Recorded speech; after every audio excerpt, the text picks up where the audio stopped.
Hello and welcome to the RCB radio show. My name is Nicholas Flynn and I'm joined here by Seamus Hayes. Good morning, Seamus. Morning, Nicholas. How are things? Not too bad now, Seamus. Seamus, we had a weekend of, we'll get straight into it. We had a weekend of football last weekend. We had the four quarter-finals. A lot of it, I'm afraid, and I don't like to say it, but some of it was poor affair and some of it was very exciting affair. So we had a bit of a mixed bag, as they say. We'll start off with what I would consider a good game was Cracklow and Kilmurry, I reckon. Yeah, I suppose well known to each other. They've met often enough over the last number of years. Yeah. Kilmurry won deservingly so on the day. They were the better balanced team. I suppose there were a few incidents. Cracklow had a couple of great goal chances which they didn't convert, and which cost them, I suppose, dearly. But overall, Kilmurry were the better balanced team and looked to be very, very well organised again this year. So, they'll fancy their chances of going all the way. Yeah, after the slow start to Kilmurry, they're really getting into the groove now, and I suppose coming at a crucial time, getting in at this stage, and that's the mark of champions. Like they know when to, I suppose, the mark of good management as well. Like they know when to apply the pressure, I suppose. And I suppose that their panel has strengthened as the campaign went on. At the start of the championship campaign, they had a number of players, with a lot of experience who were only kind of getting back into the swing of things and weren't featuring early on. But they have a strong panel now. I know they're missing one or two due to injury. In the Coughlin, a very experienced member of the squad, is out now with a cruciate injury, I understand. But he'll still be very valuable to them. He's a great Kilmurry clubman, but he won't see any action for the remainder of this campaign. But they have got stronger as the campaign went on, and they have a number of players, who are playing as well as ever. And in particular, Darren Hickey, he's been ever so consistent over the last 10 years for the club at fullback. yeah, great. And he's as good this year as he was when he came on the scene. And Keelan Sexton was in spectacular form again last week. I think there was a goal in 8 or a goal in 9 points he scored. His free taking has really come really, really good in the last year or two, and from any angle now and really from any distance from 45 in, you could nearly be marking down the score once they get the free in that area. He's so consistent. So the return of Shane Hickey was a big boost this year as well. Shane missed all of last year due to injury, but he's back this year and he's another very experienced player, lots of inter-county experience behind him. So to be a brave man that would bet against him at this stage, but obviously there's strong opposition to meet along the way, yes. Yeah, there is indeed, and we'll talk about that later on. The next game then that was on Saturday was a hugely disappointing game, to be honest. A very negative game from both camps, I suppose, really. But in Ennistimon come out on top, they won't mind how they got there. They're in the semi-final, so. But I'm just surprised at St. Brecons that they didn't, try attack a little bit more attacking football when the need was great. Yeah, I suppose they have been knocking on the door for the last year or two, and have come close to getting over the line, but haven't got over the line. And I suppose there was a fair bit of tension maybe there, like to the North Clare derby, their North Clare neighbours.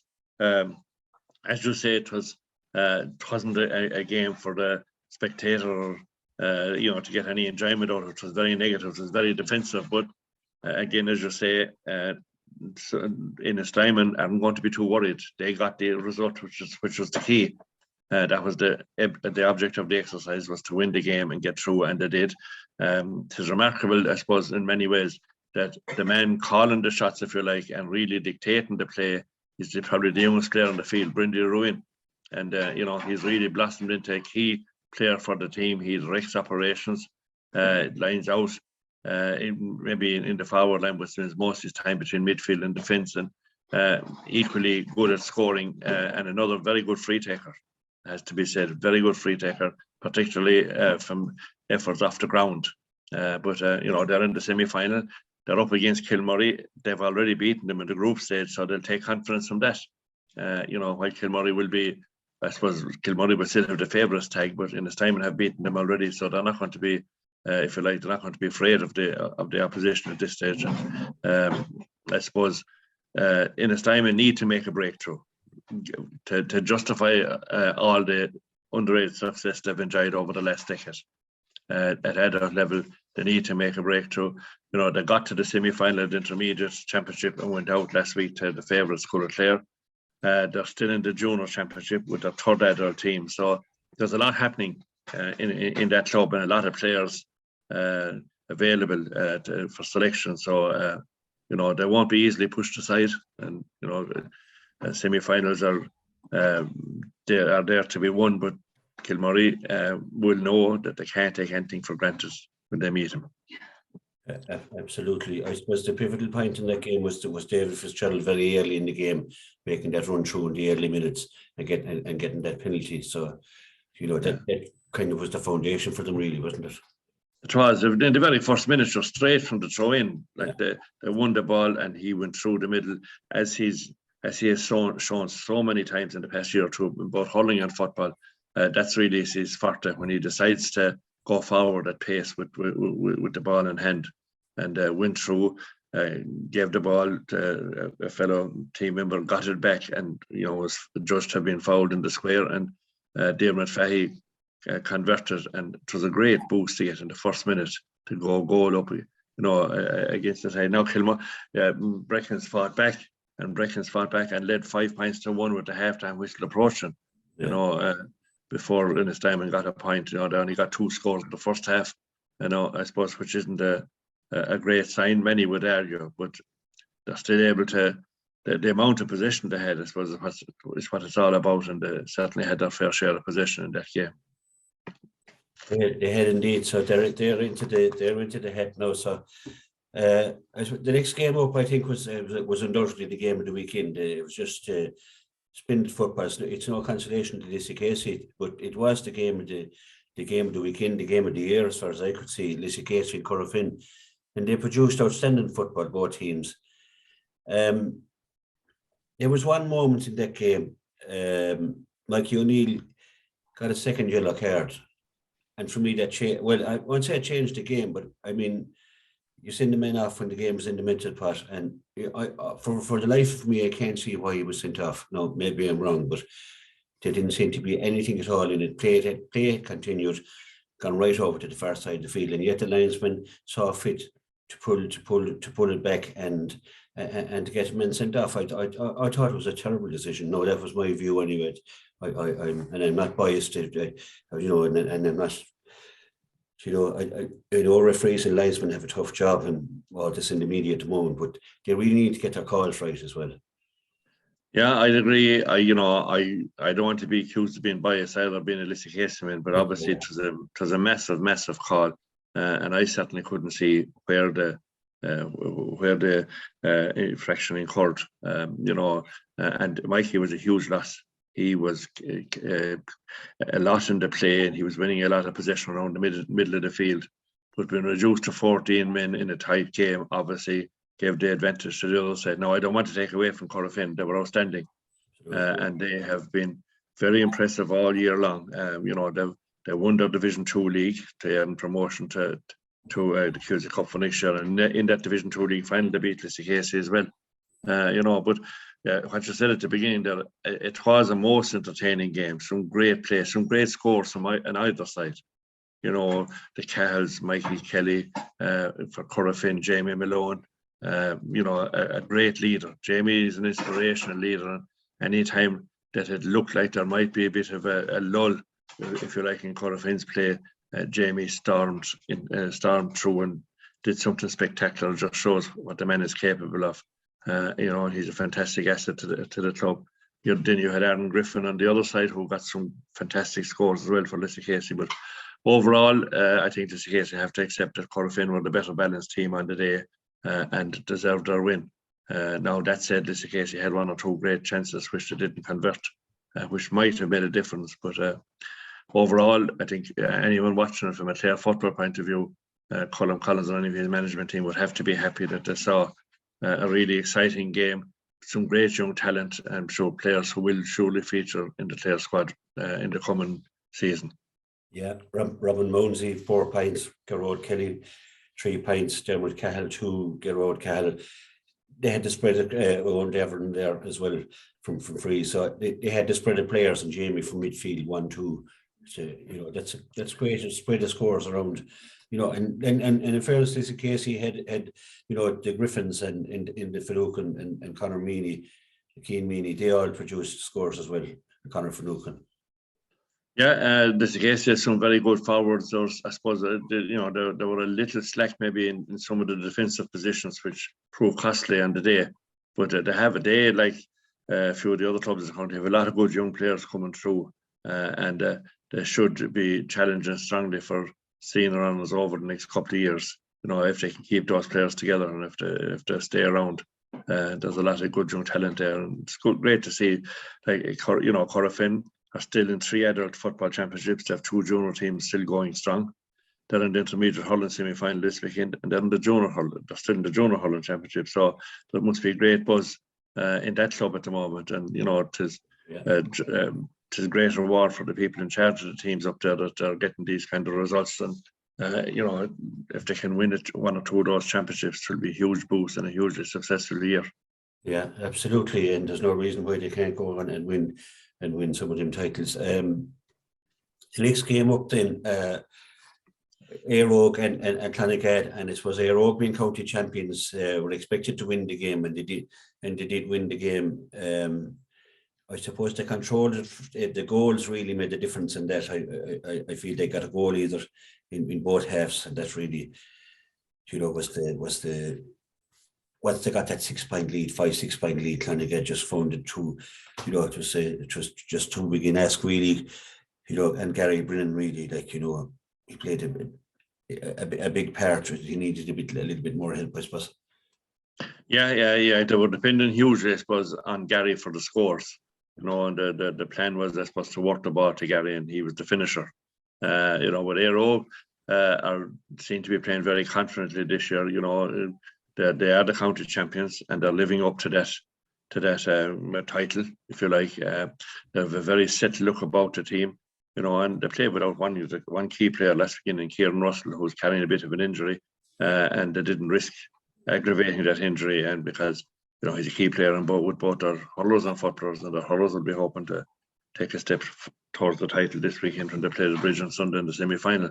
But, you know, they were Gavin Cooney seems to have gained a lot of confidence from last year, and he's playing with great confidence up front, moving the ball well, they're moving it through him. Oran Cahill was quite impressive, I thought, last week. Got a couple of scores. Yeah, he got a couple of scores, and you know, the backline is solid. Aaron Fitzgerald, a full-back, man, Starty, who had a great season with the county as well. You know, playing very well. Ikem Yuguero at centre forward is a real playmaker. You know, he mightn't score much, but he creates the opportunities for his teammates, and they capitalise each time. So he's been outstanding so far this season. And I suppose, as the saying goes, the title is theirs to lose. You know, they won't take anything for granted. Paul Madden is a shrewd manager. He's been around for the last couple of years with this team, and he knows what's ahead of him, and he knows the scene with the other clubs in the county. And, you know, so they won't be taking anything for granted, but the confidence is high, you know, and rightly so, because they're playing great football. Absolutely. And just a word, Matt McInerney scored 2 goals, and I think 4 or 5 points from, you know, difficult frees as well. Like, so, one from penalty, one from play. So that was a fair return from your corner forward. Just in the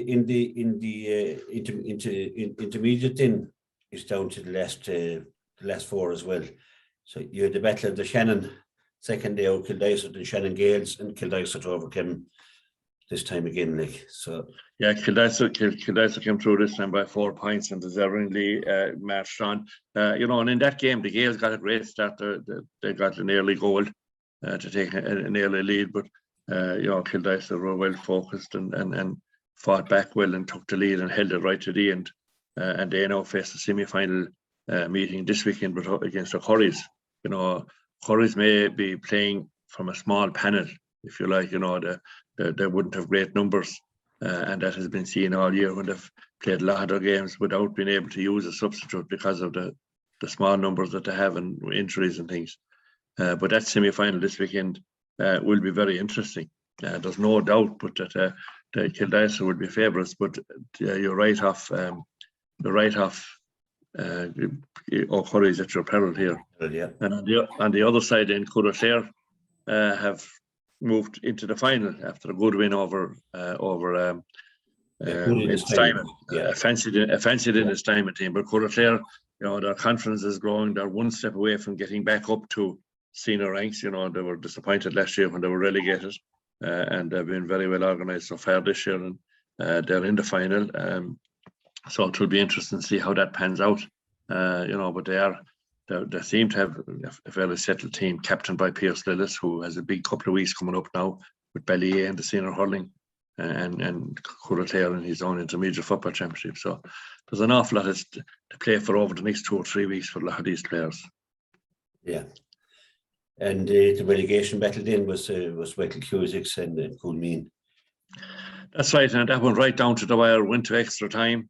Cusick started well, had an early goal and led by that goal at half time. And Coolmeen started the second half well with an early goal. And just tit for tat all the way through, and went into extra time, and it stayed very close, and eventually Coolmeen got through by a point, to hold on to their intermediate status. And unfortunately, Michael Cusick's made the drop for them to intermediate, down to June Ray, sorry. And they only came up in the last 2 or 3 years, so they have to do it all over again now, if you like. But it was a good standard of play, and Coolmeen will be very happy to have held on to their status. Yeah, so that's the men's football. The ladies' football final is coming up this weekend, Seamus. Ladies' football final on Sunday are a familiar pairing. The Banner ladies, who are going for title number 13 in 15 years, which is a remarkable feat in any grade or any sport. And they're taking on a Kilmihil team. Now, Kilmihil stopped them 3 years ago and won the title on that occasion. So they'll be hoping that they can repeat that feat. Some of the games, some of the clubs have put it up to the Banner this year. Whether that's a sign that the other clubs are getting closer to the Banner standard, or whether the Banner are slipping a small bit. But the Banner will go in as hot favourites. JJD has been involved with them throughout all those successes. They're captained by his daughter Ava this year. Then obviously they have Niamh Dee and Grania and Nolan. They have a very experienced squad. But Kilmihil have worked very hard. They have an impressive backroom team headed by Kevin Callan, which includes Declan Downs, member of Colm Collins' county management team. James Murray, who's, if you like, I suppose, going for the double with Kilmihil in the ladies' football and managing Kilmurray-Bricken, and his native Kilmurray-Bricken in the men's football. So it should be a great occasion. And ladies' football finals have been great in the past couple of years. Now it's a big day out. It's preceded by the intermediate final, which involves Fergus Rovers against Kilrush. And then in between the games, the teams of 25 years ago, the senior champions, who happened to be Fergus Rovers then, the Fergus Rovers won the title in 95 and 97, and they're being honoured. So it'll be a huge day. And then the ladies' football games have been attracting big attendances. So Doonbeg should be an exciting place to be on Sunday. Yeah, and eagerly look forward to, and two great teams going at it. I just forgot to mention there that Kilmihil would love to win this one, because their men are gone down to the intermediate after a thrilling game with Miltown Malbay, St. Joseph's Miltown Malbay, in a nine goal. We thought the game was over and back came Kilmihil, but just didn't have enough in the end. Yeah, it looked to be over at half time. Like Miltown were 13 points up, and they extended that lead in the second half. But Kilmihil hit back strongly and managed 5 goals in the second half. They fought back to be on level terms, and it created a huge buzz. There was a big crowd in Doonbeg for that game. It created a huge buzz and a great atmosphere there. But it is, I suppose, to come from 13 points down takes a certain amount out of you. And at the end of the day, Miltown finished strongly, inspired by the Cleary brothers, who got a lot of key scores, and Cormac Murray, who was fully recovered from injury and who struck for a couple of goals. So they held on to their status. Unfortunately for Kilmihil, they're gone back down to intermediate from where they came a couple of years ago. But there's great passion for football in Kilmihil, and there's never a fear, but that they'll have a strong panel next year, and they'll come back strongly and will take beating as they seek to come back up quickly. Absolutely. We'll turn our attentions, Seamus, to hurling, and the two big semi-finals are on this weekend. We've got Éire at 6 Mile Bridge, which is a huge clash, and no more so than Cratloe and Ballyea. So we just look at the Éire 6 Mile Bridge one. You know, most people have the Bridge down as favourites to win this out. You know, Éire, you know, made light work of Ina Kilnamona in the quarter final. You know, they come in with Shane O'Donnell in tremendous form, absolutely buzzing. You know, he's unmarkable at the moment. Danny Russell playing really well. They have a strong centre core of Kieran Russell, Aaron Fitzgerald. You know, Philip Walsh is playing well in the goals. David Reedy at midfield. You know, and they're great runners in, you know, Oran Cahill, David McNamara, Gavin Cooney. You know, they're a speedy outfit, David Darren O'Brien. So the Bridge won't get it all their own way, certainly. Oh, certainly not. You know, a lot of people, I suppose, have fancied Éire for the title this year. You know, they've been so close, beating semi-finalists for the past 2 years. You know, and they have stuck together and they're playing. They've comfortably got to this stage of the championship this year. You know, they've been very impressive in the group stages and in the quarter final. Now they're up against a Bridge team that have, I suppose, more than comfortably got to the semi-final. You know, they were convincing winners over all opposition to date. They have a very experienced manager in Sean Stack, who has been through the mill with different clubs in different counties over the years, and he knows what it takes to win. You know, so he'll have them sparkling. As you say, Shane O'Donnell's form has been absolutely outstanding this year. It's been he's head and shoulders above any player in any team. And Sunday's result, in my opinion, will hinge on how 6 Mile Bridge can cope with Shane O'Donnell. If they can keep him relatively quiet, which is no easy task, then the Bridge's chances of getting through will be very strong. Yeah. But if they can't, if Shane O'Donnell continues to dictate as he has been doing, then you have to give Éire a serious chance. And I suppose the other thing, Gavin Cooney, I suppose, up to this year would have been noted as an outstanding footballer. But this year his hurling has been remarkable. Yeah. He has been absolutely superb, and an awful lot of the play goes through him. Yeah. He has pace. He creates openings. You know, and then the filling around those. And you know, as you said there, you have David Reedy at midfield. Amanda can score from long range as well, and a very experienced player with plenty of inter-county experience. Aaron Fitzgerald, centre back. Kieran Russell at full back. You know, dual player. The question, I suppose, for a lot of people is, will the dual involvement and the chasing of titles in both codes, will that affect performances, if you like? You know, but while this can stay injury free, I think Éire have a great chance of going all the way. They have indeed. 6 Mile Bridge will be hoping to have Cahill Malone back, and of course in his time will be hoping, and his fitness as well, a big player in both codes. But Jamie Shanahan has just produced some great, fantastic performances this year, as well as Shane Golden. They're really players that I've noted this year that really are playing superb hurling. So with him up front, you know, the Bridge are going to have to contain O'Donnell, and I'm sure they'll have a plan. But when they have got those guys up front, they really know how to shoot the lights out when it's needed as well. And you know, Brian Curry and Carl Lynch, Lachlan Fitzpatrick has done a lot of work in them full forward as well, a big man, big mobile man. Yeah, Lachlan Fitzpatrick has been exceptional this year. I suppose a lot of people have been asking where did this fella come from, because he mightn't have been seen as a rider before this, but he has been superb this year, got some great scores and some great goals at vital times.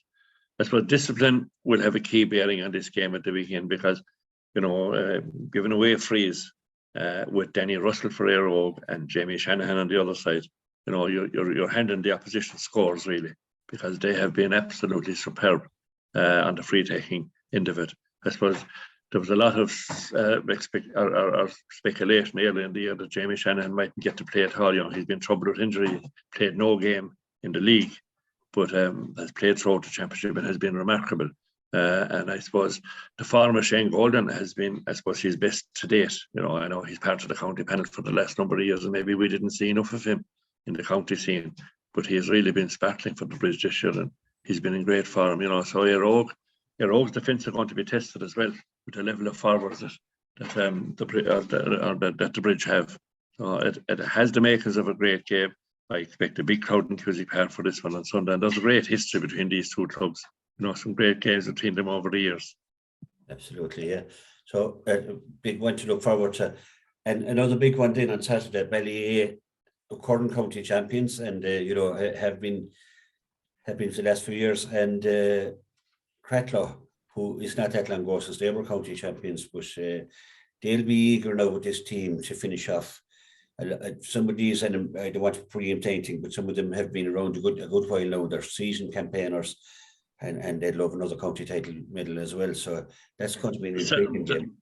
They certainly would, and these two sides met in the group stage when both had already qualified for the knockout stage. So maybe it's a bit difficult to make an accurate assessment on that. But Cratloe won that comfortably, and Cratloe will take confidence from that. And I suppose you're very experienced players in the Cratloe lineup.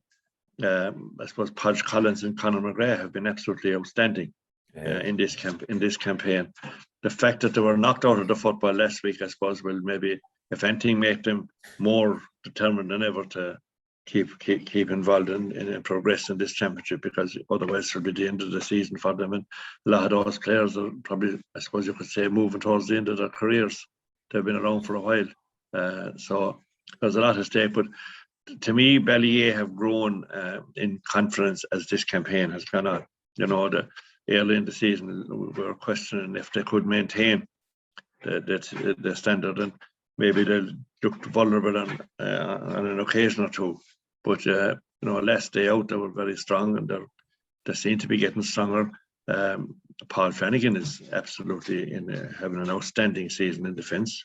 And Jack Brown, Pierre Stillis, and then you have a fella called Tony Kelly. And maybe he has had a few quiet periods in the games to date, but when Tony was needed, Tony was there and stood up with some excellent scores, particularly last out in the quarterfinal. In the second half, he got some marvellous scores, which only Tony Kelly can get. So a lot will depend on how Cratloe can cope with him on Sunday. And there's a lot of speculation that Gary Brennan will make an appearance. He hasn't huddled yet this year. He was focusing on the football, trying to get being captain of the team.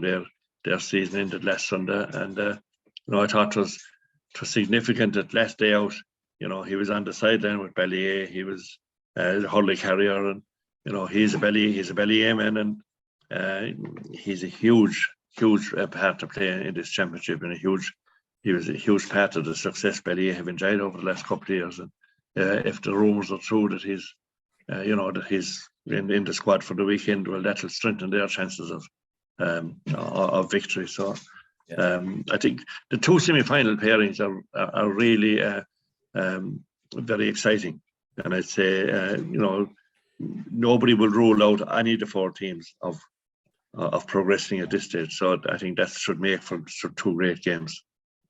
Yeah, you mentioned Conor McGrath and Podge Collins, but in that forward line you have Cathal McInerney is an outstanding, Rian Considine, Shane Leeson, Mikey Hawes. I mean, they're outstanding forwards to have in any team. They are, and they're a settled group, and they know each other backwards. I think that's the one thing that stood out for Cratloe. Cratloe are like and we could only describe them as a band of brothers. They all know each other's movements so well, and that's evident in their play. Like the last day out, their short passing game, their flicks, their hooking and blocking was exceptional.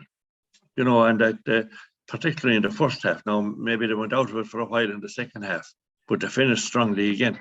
And they have so many, I suppose, irons in the fire that they're able to manage.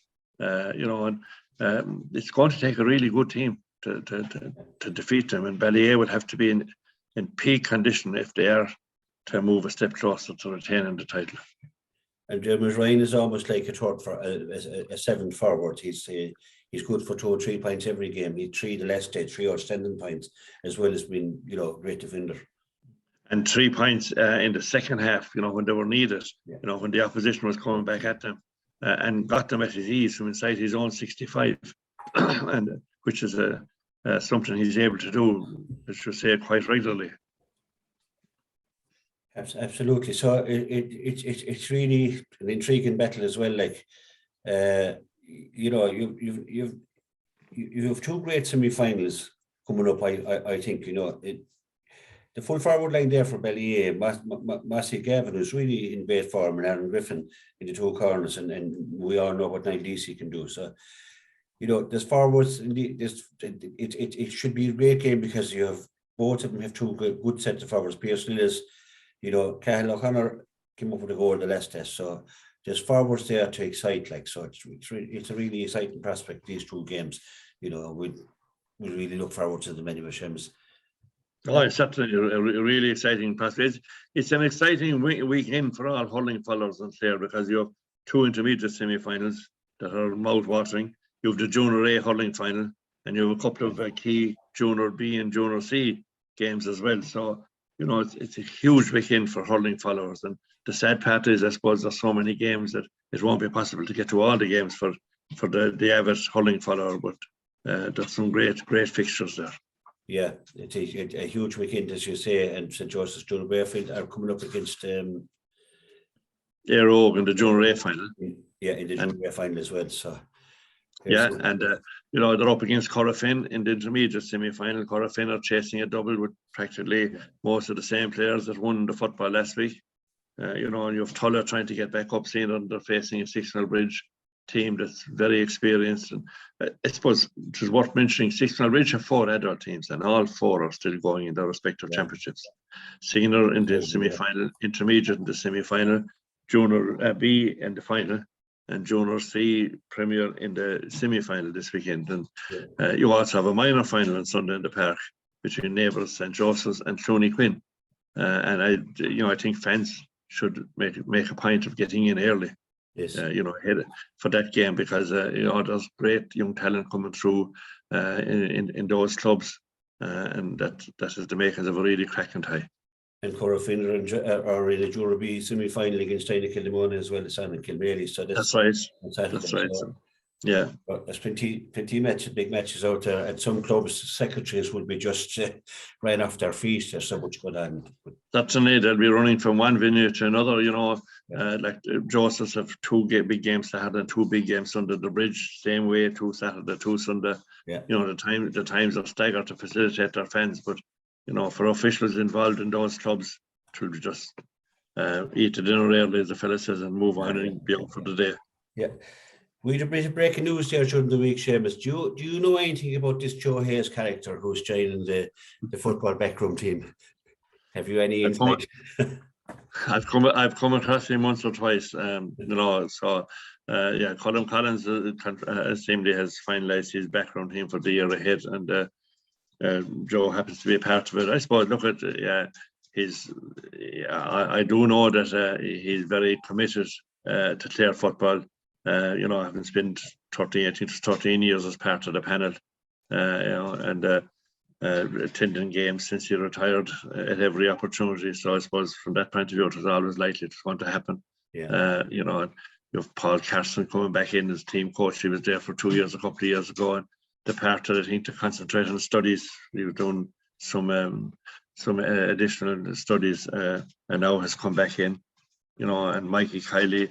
You know, I think he was there before he might have been with under 21 hurlers, a strength and conditioning expert, and I think he learned his trade from a fellow by the name of Paul Kinner, that we all know about. So you know, he's a good appointment as well. You know, and you know, Colin Collins is going back in for a 10th year, which is a remarkable commitment to Clare football.